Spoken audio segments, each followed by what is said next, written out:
नमस्कार प्यारे बच्चों, मैं आरती आप सबका आरती एजुकेशन वर्ल्ड में स्वागत करती हूँ। बच्चों, आज की इस वीडियो में हम आपकी कक्षा 9 की विषय हिंदी की वर्कशीट नंबर 83 पढ़ेंगे, जिसकी तिथि है 8 फरवरी 2021। प्यारे बच्चों, आज की इस वीडियो में हम पढ़ने वाले हैं आपकी व्याकरण, यानी कि व्याकरण में भी जिसका टॉपिक है अर्थ की दृष्टि से वाक्य के भेद। तो आज हम अर्थ की दृष्टि से वाक्य के भेदों को जानेंगे। ठीक है, तो चलिए शुरू करते हैं आज की वर्कशीट। प्यारे बच्चों, अगर आप नए आए हैं चैनल पर तो चैनल को सब्सक्राइब कर लेना। वाक्य यानी शब्दों का सार्थक समूह, ये तो आप जानते ही हैं वाक्य क्या होता है।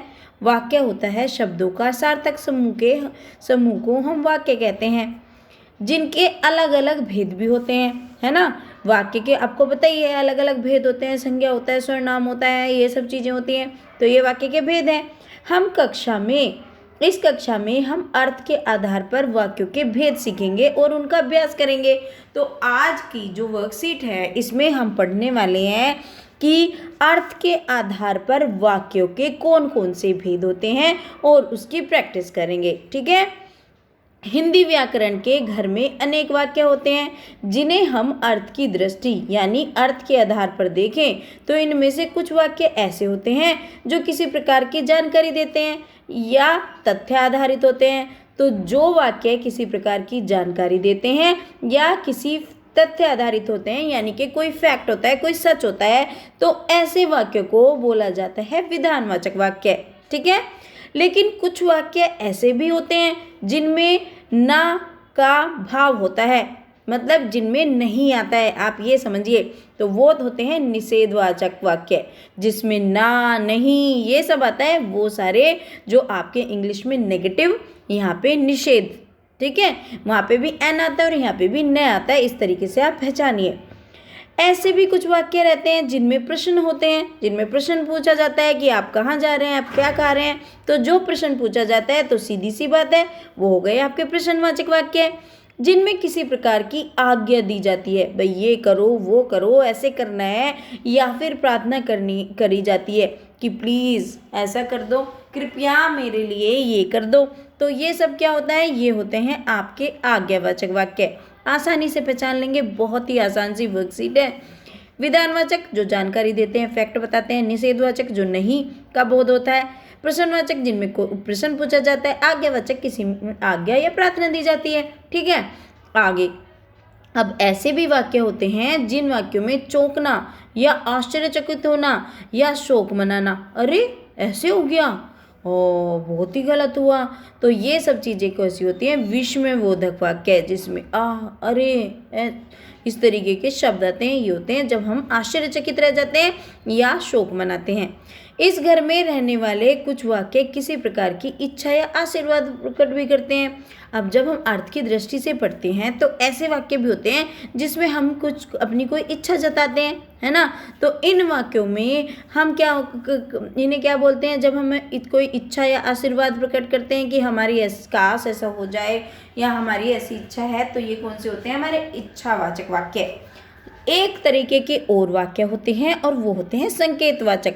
संकेतवाचक वाक्य वो होते हैं जिनमें कोई संकेत दिया जाता है, कोई संकेत मिलता है, वो होते हैं संकेतवाचक।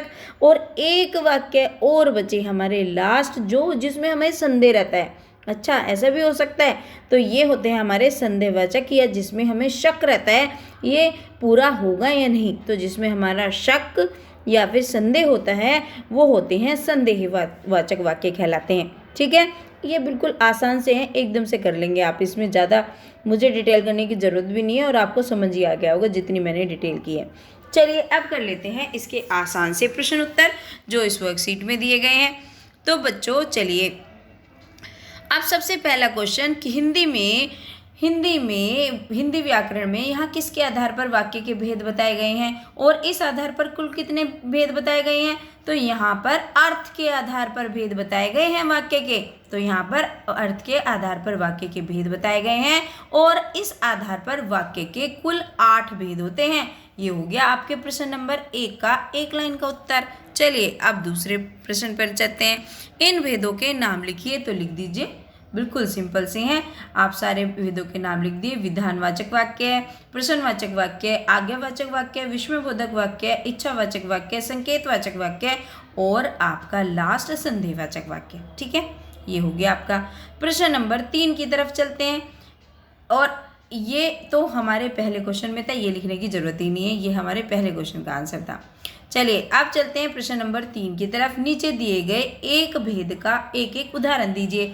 तो इन्होंने हमें क्वेश्चन में पूछा है निषेधवाचक वाक्य का, तो हमने लिख दिया रमन आज खेलने नहीं जाएगा, क्योंकि हमने पढ़ा था जिसमें ना नहीं आता है तो हमें वो निषेधवाचक वाक्य होता है, तो हमने नहीं लगाया और सेंटेंस बना दिया रमन आज खेलने नहीं आएगा।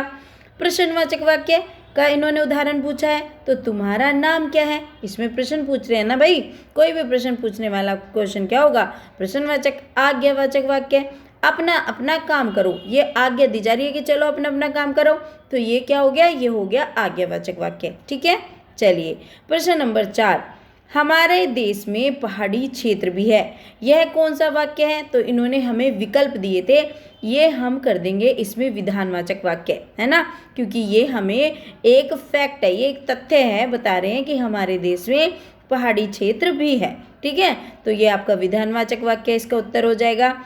अब आ जाते हैं प्रश्न नंबर 5 की तरफ। प्रश्न नंबर 5 है, आह जलेबी तो बड़ी स्वादिष्ट है, ये कौन सा वाक्य है, तो मैंने बताया था ना जिसमें आह, अरे, है ना, ओहो, इस तरीके के शब्द आते हैं, ये होते हैं विस्मयबोधक वाक्य, है ना, विस्मय आदि बोधक वाक्य। तो ये हो गया आपका प्रश्न नंबर 5। बस यही थे आपके 5 प्रश्न। तो बच्चों ये थी आज की आपकी वर्कशीट। आशा करती हूँ वीडियो से आपको हेल्प मिली होगी। तो बच्चों अगर आपको हेल्प मिली है तो चैनल को सब्सक्राइब करके जाना, और हाँ, जिन बच्चों ने अभी तक वीडियो को लाइक नहीं करा है, लाइक कर दो।